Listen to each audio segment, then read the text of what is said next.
नमस्कार दोस्तों, स्वागत है आपका दिल से चैनल पर। यहाँ हर कहानी, हर बात कही जाएगी दिल से। बहू को अलमारी की चाबी देने से क्यों कांप उठी मनोरमा जी? रेवती जैसी बहू पाकर मनोरमा जी निहाल हो गई थी।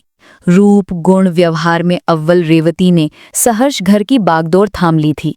लेकिन उसे अपनी अलमारी की चाबी का गुच्छा देते हुए आखिर क्यों मनोरमा जी का दिल दहल उठता और दिल में तरह तरह के विचार उठने लगते थे। मनोरमा जी अलसाई सी उठी, एक जोरदार अंगड़ाई ली। हालांकि उठने में काफी देर हो गई थी, जबकि वे भरपूर नींद सोई थीं। बेटे की शादी हुए 2 ही दिन हुए थे। महीनों से वे तैयारी में लगी थी और अभी भी घर अस्त व्यस्त सा ही था। सोचा उठकर चाय बना ले। बहू को अपने हाथों से चाय पिलाने की इच्छा से जैसे उनके अंदर चुस्ती आ गई। वे किचन की ओर बढ़ी ही थी कि ट्रे में चाय के कप को सजाए बहू आती दिखी। साथ में प्लेट में बिस्कुट भी रखे थे। चलिए मम्मी, साथ बैठकर चाय पीते हैं। कितनी थकी थकी सी लग रही हैं। पल भर को तो मनोरमा जी अवाक रह गई। उन्हें उम्मीद नहीं थी कि शादी के 2 दिन बाद बहू स्वयं रसोई में जाकर चाय बना लेगी और उन्हें साधेकार पीने को भी कहेगी। चाय पीते पीते उन्हें याद आया कि आज तो बहू पगफेरे के लिए मायके जाएगी। बेटा, कितने बजे आएंगे तुम्हारे भाई तुम्हें लेने? मम्मी, शाम तक ही आएंगे। आप बता दीजिए कि क्या बनाना है। और मम्मी, मायके भी तो कुछ लेकर जाना होगा। ठीक है, देखते हैं। तुम चिंता मत करो, मैं सब तैयारी कर दूंगी। तुम जाकर तैयार हो जाओ। अभी 2 दिन हुए हैं तुम्हारी शादी को। अभी से काम की टेंशन मत लो। आस पड़ोस की औरतें और रिश्तेदार भी आएंगी तुम्हारी मुंह दिखाई करने। कम से कम हफ्ते भर तो ये सिलसिला चलेगा, मनोरमा जी ने अपनी बहू रेवती से कहा। थोड़ी देर बाद रेवती तैयार होकर आ गई। कितनी सुंदर लग रही है, मनोरमा जी ने मन ही मन सोचा। नैन, नक्श, गठन और स्वभाव सब नपे तुले हैं। लगता ही नहीं कि उसे 2 ही दिन हुए हैं इस घर में आए। कितनी जल्दी घुल मिल गई है सबसे। मम्मी, जरा चाबी तो देना। खाने का सामान, नई क्रॉकरी वगैरह निकालनी है। मैं चाहती हूँ कि भैया के आने से पहले ही सारी तैयारी कर लूं, ताकि फिर आराम से बैठकर गप्पे मारी जा सके, रेवती ने बहुत ही सहजता से कहा। सुनते ही मनोरमा जी का पारा 7वें आसमान पर पहुंच गया। आते ही उनके चाबी के गुच्छे पर अधिकार जमाना चाहती है, पर प्रत्यक्ष में कुछ नहीं बोली। मना भी नहीं कर सकती थी, इसलिए चाबी दे दी। जब से वे इस घर में ब्याह कराई थी, पहली बार उन्होंने किसी को चाबी दी थी। मन में तरह तरह के विचार आने तो स्वाभाविक थे। अब आप निश्चिंत होकर बैठिए, मैं सब मैनेज कर लूंगी। शादी की वजह से कितनी थक गई हैं आप, रेवती ने चाबी का गुच्छा उनसे लेते हुए कहा। रसोई से खटर पटर की आवाजें आती रहीं। बीच बीच में रेवती पूछती भी जाती कि फला चीज कैसे बनेगी या फला चीजें कहाँ रखी हैं। वे अपने कमरे में बैठी बैठी जवाब देती रहीं। पर जब देखा कि बहू की मदद करने बेटा भी रसोई में पहुंच गया है, तो उन्हें वहां जाना ही पड़ा। बहू ने 10-12 डिश बनाने के लिए सामान निकाला हुआ था। उनके सबसे कीमती क्रॉकरी और कटलरी सेट टेबल पर लगे हुए थे। यहाँ तक कि अपने सामान से उसने टेबल मैट्स निकालकर भी सजा दिए थे। उनका नया कुकर, कढ़ाई और करछीरा भी धो पोंछकर करीने से रखे हुए थे। किचन के स्लैब पर भी सामान बिखरा हुआ था। इतना फैलाव देखकर उन्हें पल भर को तो कुढ़न तो हुई, पर रेवती के चेहरे पर छाई खुशी और जोश को देखकर वे कुछ बोली नहीं। चाबी का गुच्छा बहू की कमर में लटक रहा था। उनका मन हुआ कि वे उसे मांग ले, पर हिम्मत ही नहीं हो रही थी। इतनी सारी चीजें बनाते बनाते दोपहर के 3 बज गए थे।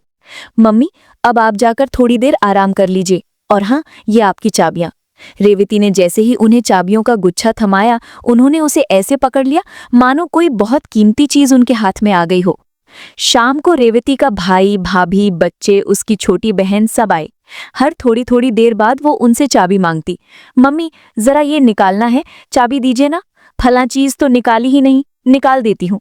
मेरी ससुराल में भैया पहली बार आए हैं, उन पर अच्छा इंप्रेशन पड़ना चाहिए। वे चाबी का गुच्छा अवश्य उसे देती, पर जब तक उन्हें वापस नहीं मिल जाता, उनका सारा ध्यान उसी पर अटका रहता।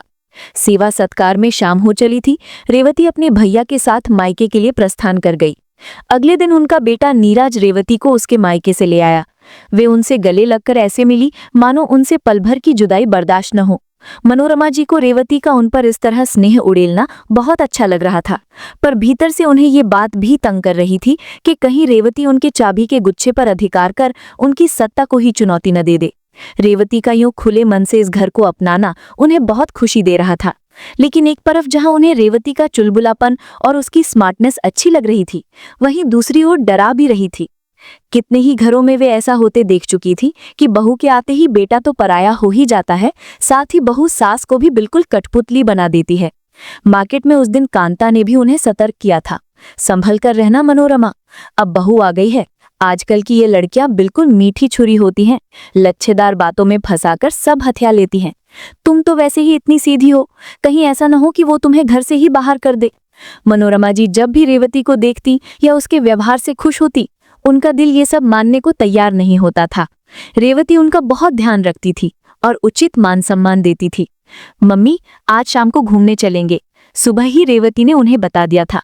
उन्हें लगा कि कहीं पिक्चर वगैरह या डिनर का प्रोग्राम होगा, इसलिए प्रिंटेड सिल्क की साड़ी पहन वे तैयार हो गई। अरे मम्मी, ये साड़ी नहीं चलेगी, हम लोग डिस्को जा रहे हैं, चलिए मैं देखती हूँ कौन सी साड़ी ठीक रहेगी। लेकिन मैं डिस्को में जाकर क्या करूंगी, तुम लोग चले जाओ। हाँ हाँ मम्मी, आप और पापा दोनों चलिए ना, रेवती इतने प्यार से कह रही है तो मान ही लीजिए ना। नीरज ने जब कहा तो ना करने का सवाल ही नहीं उठता था। देखिए, ये नेट वाली साड़ी ठीक रहेगी, लेकिन इसके ब्लाउज की फिटिंग तो सही नहीं लग रही है। जरा स्टोर की चाबी तो दीजिए, मैं सिलाई मशीन निकालकर इसे ठीक कर देती हूँ। रेवती ने फटाफट ब्लाउज ठीक कर दिया। सचमुच फिटिंग एकदम बढ़िया हो गई। मनोरमा जी को बहुत अच्छा लगा, पर उसने चाबी वापस नहीं की है, ये बात उन्हें खटक गई। डिस्को में जाने का मनोरमा जी का हालांकि ये पहला अनुभव था, पर उन्होंने एंजॉय बहुत किया। बीच बीच में उन्हें ये ख्याल परेशान करने लगता कि बहू के पर्स में चाबी है। घर लौटकर भी दिमाग में इसी परेशानी को लेकर वे सोई। सुबह का चाय नाश्ता सब रेवती ने तैयार कर दिया, और वो भी बिना किसी गलती या देरी के। वे लगातार यही सोचती रहीं कि आखिर चाबी का गुच्छा मांगे कैसे। पता नहीं बहू उनके बारे में क्या सोचेगी, या कहीं बेटे के ही कान न भर दे। अगली सुबह उनके कमरे में आकर रेवती उनकी अलमारी खोलकर बैठ गई। मम्मी, आपका आज वार्डरोब देखा जाए, जो बेकार साड़ियां हैं उन्हें हटा दे, और जो ब्लाउज ठीक करने हैं वे भी ठीक करके रख देती हूँ। मनोरमा जी उसे हैरानी से देखती रहीं। कहती भी तो क्या। कुछ देर खटर पटर करने के बाद वो बोली, मम्मी बहुत थक गई हूँ, जरा चाय पिला दो। चाय बनाकर वे लौटी और ट्रे को कॉर्नर टेबल पर रख दिया। चाबी का गुच्छा वहीं रखा हुआ था। उसे देखते ही उनकी आंखों में चमक आ गई, लेकिन सवाल ये था कि वे उसे उठाए कैसे। तभी रेवती का मोबाइल बजा और वो बात करने के लिए अपने कमरे में चली गई। मनोरमा जी ने तुरंत चाबी का गुच्छा उठा लिया, अपनी अलमारी को ताला लगा दिया और निश्चिंत हो काम में लग गई। चाबी का गुच्छा हाथ में आते ही उन्हें लगा मानो जंग जीत ली हो। उसके बाद से मनोरमा जी थोड़ा ज्यादा सतर्क हो गई। रेवती चाबी मांगते तो वे चाबी देने के बजाय खुद वहां जाकर ताला खोल देती, या उसके पीछे पीछे जाकर खड़ी हो जाती और खुद आगे बढ़कर ताला बंद कर देती। रेवती के प्यार और अपनेपन को देख मनोरमा जी का मन ये तो मानने को तैयार नहीं था कि वो उनका दिल दुखाने या अपमान करने का इरादा रखती है।